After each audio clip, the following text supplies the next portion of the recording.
In 2012, Noah Baumbach and Greta Gerwig released their film Frances Ha. I credit this film to both creators because Gerwig co-wrote Frances Ha, she stars in it, and the movie simply would not exist without her. Gerwig's famous overlapping dialogue and realistic, awkward personality, which the New York Times calls an enviable ability to obliterate the difference between clumsiness and grace, totally make this film. In fact, Baumbach and Gerwig fell in love on the set of Frances Ha, which is a beautiful sentiment as you see Gerwig's true personality and characteristics shine. In interviews, Gerwig states that she didn't actually go to film school. She learned much of what she used for her directorial debut Lady Bird from what she learned on sets such as Frances Ha. So it's assumed that she borrows a lot from Baumbach and Baumbach borrows a lot from Gerwig. Even Greta and Baumbach's future works intertwine. As Baumbach says in an interview, partner Greta Gerwig is a huge influence, inspiration, and contributor. I mean, whether it's my movie or her movie, we're both very in it together, and it's a true collaboration. We can't talk about Frances Ha without talking about the cinematography. The cinematographer of this movie, like Lady Bird, is Mr. Sam Levy, who has mastered the technique of making every frame look like a museum-worthy photograph. Now, looking into the obvious technical specs of this film, you may or may not notice that the movie's shot in black and white. And while oftentimes choices like this may come across as a mere gimmick to make a film stand out or appear artsy, I cannot think of a more justified use of this technique in the past decade. Sorry Roma, sorry Lighthouse. While the black and white imagery combined with music choices and bursts of energy constantly pay homage to its French New Wave predecessors, as a post by Honey Cascading on Reddit says, the main function of this choice is to capture and celebrate youth and love. This celebration of youth is also mirrored within the costuming. Moments of youth and immaturity are often dressed in white and polka dots, while growth and maturity are marked with black jackets and solid dresses. Every single aspect of this film is working together to highlight the most important thing about the movie, the relationship at its center. We enter the universe of Frances Ha with a montage of friendship.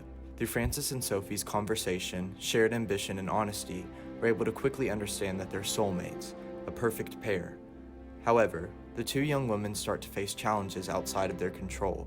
Their romantic relationships become more complicated, their financial situations differ, and it causes them to split up and go down different paths.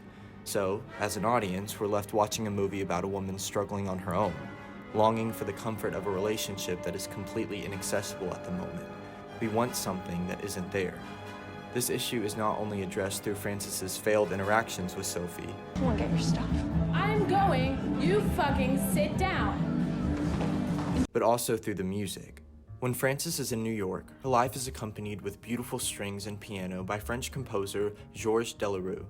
Then, when she takes her trip to Paris, we hear the overwhelmingly American Everyone's a Winner by Hot Chocolate. She even sees an American animated movie. Hello. When did Puss in Boots start? Frances is never where she wants to be. She can never find her footing, which is very directly reflected in her dancing. During this time in her life, she gives a speech at the most insufferable dinner party of all time that foreshadows the last moment we see Sophie and Frances together in the movie. It's what I want in a relationship, which might explain why I'm single now. Haha. It's kind of hard to...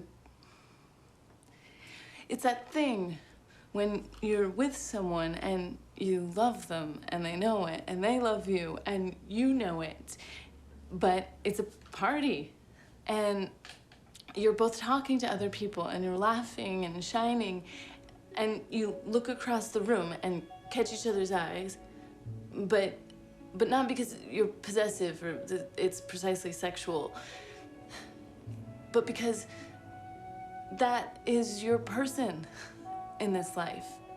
And it's funny and sad, but only because this life will end, and it's the secret world that exists right there in public, unnoticed, that no one else knows about.